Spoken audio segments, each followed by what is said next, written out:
La realidad es tan frágil.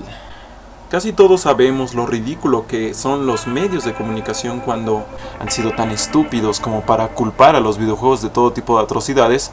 Seríamos muy ingenuos si creyéramos que algo como los videojuegos no va más allá de una simple experiencia lúdica.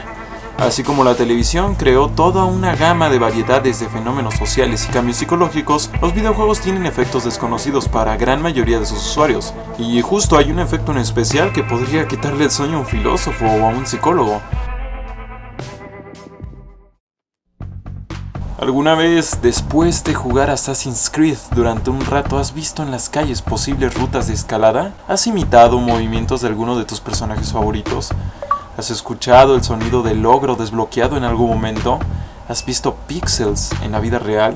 Bueno, este es el Game Transfer Phenomena, o el fenómeno de transferencia de juego, un fenómeno psicosocial propuesto por Angélica Ortiz de Gortari y Mark Griffiths.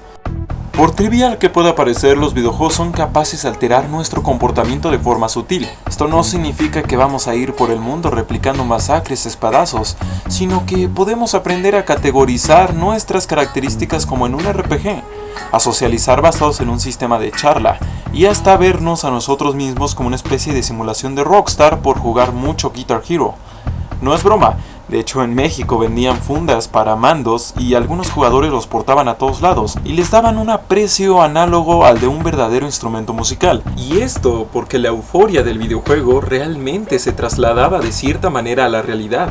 No me malinterpreten, amo los videojuegos, me encantan. Aunque mi presupuesto me limite a un repertorio pequeño, esto no es un video satanizando videojuegos, sino un intento por mostrar una inquietante posibilidad.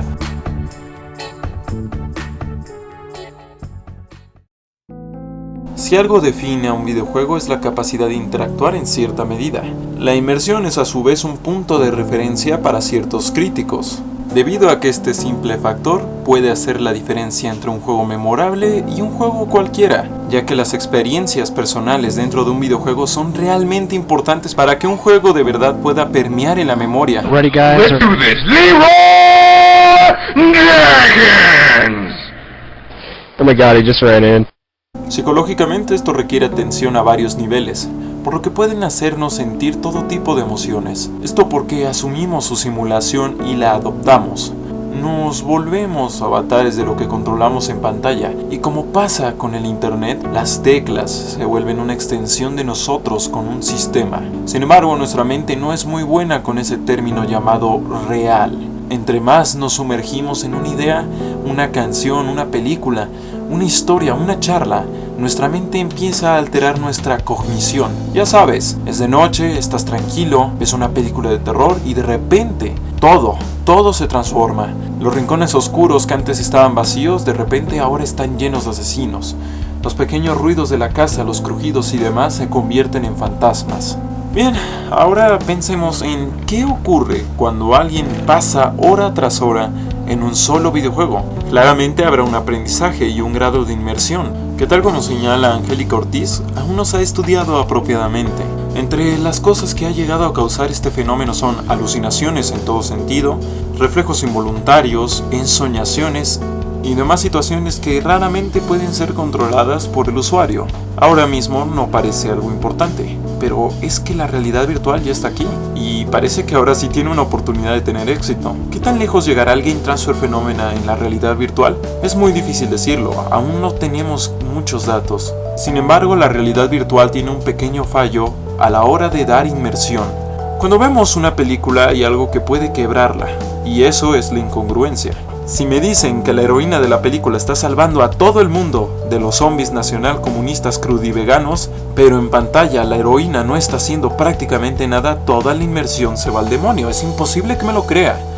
No porque el concepto sea ridículo, sino porque no hay pruebas de lo que estoy viendo, ni la más mínima, porque hay una contradicción, y eso eleva mis barreras críticas. En los videojuegos sucede algo similar, pero no siempre en el mismo punto. La historia puede ser inexistente, o puedo no haberle puesto ni un poco de atención, pero en sus mecánicas la congruencia puede existir. Por ejemplo, en Ico, aunque no sepa un carajo, entenderé lo importante que es la princesa a través de la jugabilidad. A través de las propias mecánicas de juego aprendo que el avance es imposible sin aquella princesa.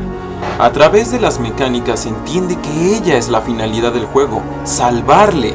De esta manera se da una sensación de heroísmo, pero también un nexo emocional, puesto que mantener viva y a salvo a la princesa te cuesta trabajo, y todo esto sin ver una maldita cinemática.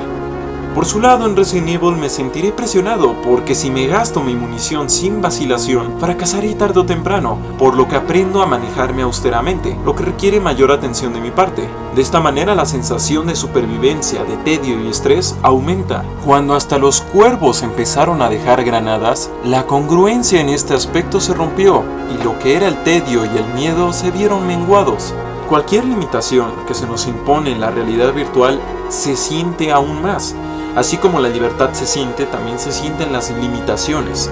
Es como si al jugar fútbol en realidad virtual se te prohibiera correr. Simplemente eso mataría la experiencia de juego en la inmersión, ok. Estarías viendo todo muy de cerca, todo parecería muy real, pero al final sabrías diferenciar plenamente entre lo que es fútbol y lo que es realidad virtual. Así que al menos de momento la realidad virtual no parece que vaya a ser algo realmente importante en cuestiones del Game Transfer Phenomena. En el contexto cognitivo es una cuestión más potente de admitir, de hecho es eso atractivo, por lo que es probable que este tipo de experiencias se hagan un tanto más fuertes, pero no necesariamente cualitativamente más grandes y más intrusivas en la vida y mente del usuario. Pero a pesar de todo, creo que hay algo en todo esto que me parece aún más importante.